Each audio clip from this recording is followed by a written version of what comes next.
Hello and welcome to the day 4 of Unit 2 video. Today we're going to be reviewing algebraic properties.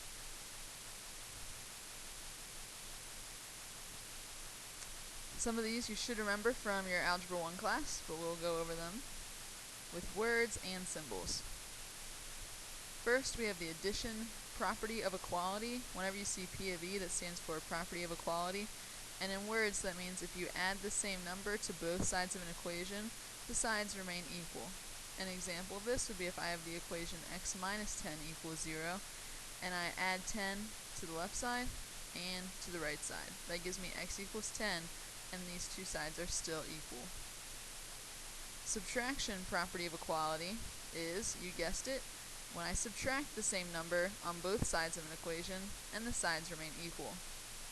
So if I have x plus 7 equals 14, I subtract 7 from the left side and from the right side. The sides remain equal and I get that x equals 7.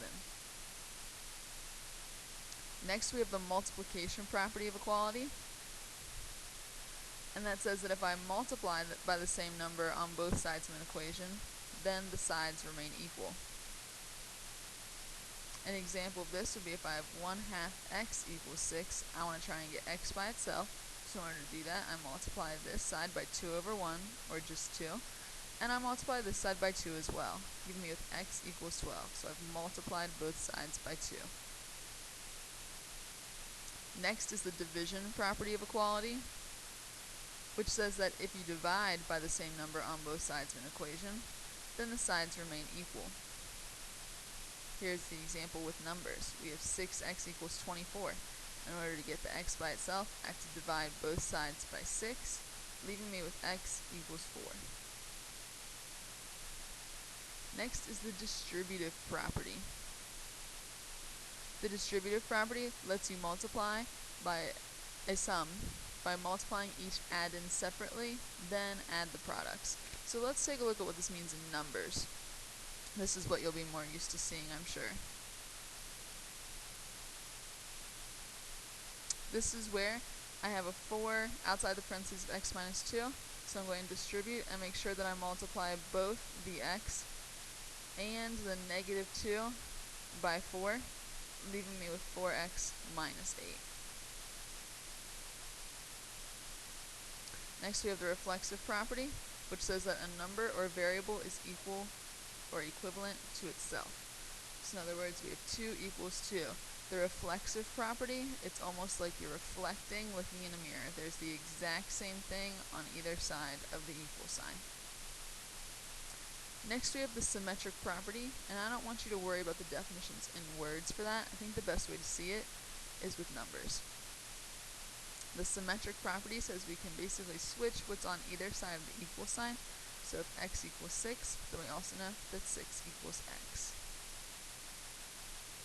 The transitive property says if two variables are equal to the same value, you may set them equal to each other.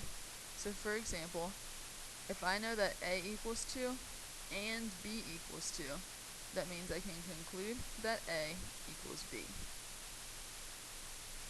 And finally, the substitution property, which is very similar to the transitive property, says that I can plug in a value or variable for something I know it's equal to.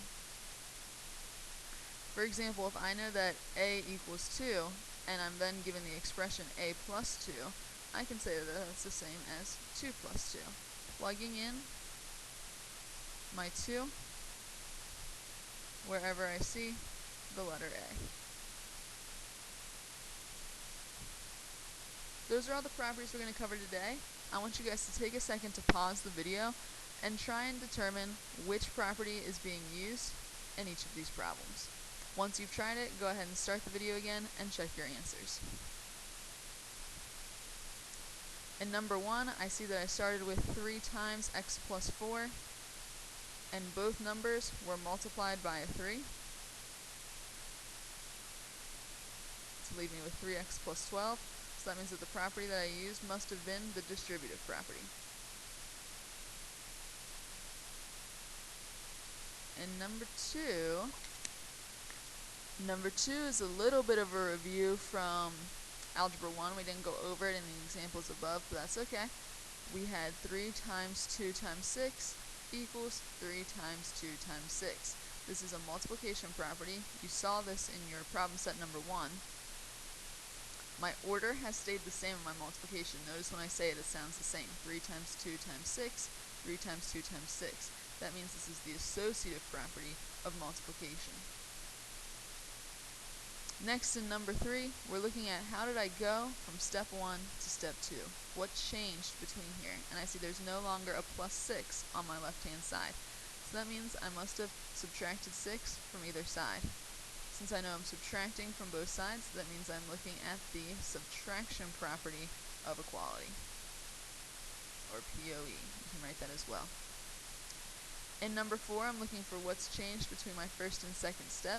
I see I no longer have a 2 here, and in order to get rid of that 2, I must have divided both sides by 2,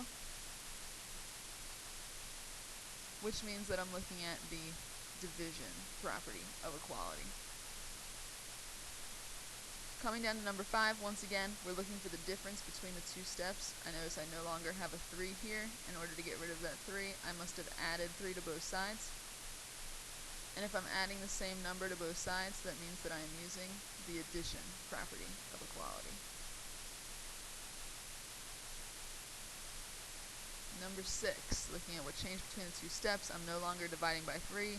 In order to undo division, I must multiply. So I multiplied both sides by 3, which means that I must have been using the multiplication property of equality. Number 7, I have that x equals 6 and 3x plus 2 equals 3 times 6 plus 2. So what they did was they took their 6 and plugged it in everywhere they saw an x, or they substituted 6 for x, which means they must have been using the substitution property of equality.